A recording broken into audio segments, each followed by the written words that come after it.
I think one thing we see in our culture today is often that people feel victim to circumstance or situation. And inertia obviously propels us to continue in the course that we're currently on. How do you help people break out of that and step back and say, wait a minute, I have a choice. I can change this. I don't just have to keep doing what's been done before. I think that's something leaders can help organizations and individuals decide. Because you're right, inertia is an object at rest stays at rest, or an object in motion remains in motion in the same direction at the same velocity that it was outside other things. So the danger there is if conditions have changed, if the pot is starting to heat up, the frogs should jump out. But many of us are frogs and don't. Or organizations move in a direction that worked before. They sort of intuitively know it's not working anymore. And everybody will look at each other and say, well, we need to change. And that's where I think leaders come in.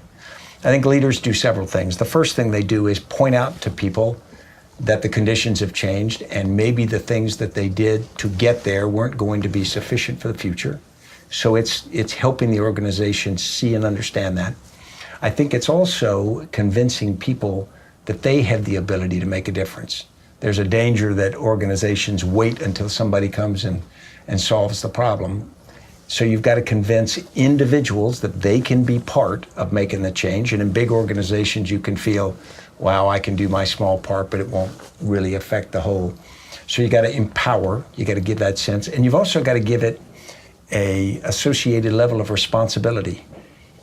If we don't change, or if we change poorly, if you stayed silent, if you didn't help move it, you're as responsible as anybody else.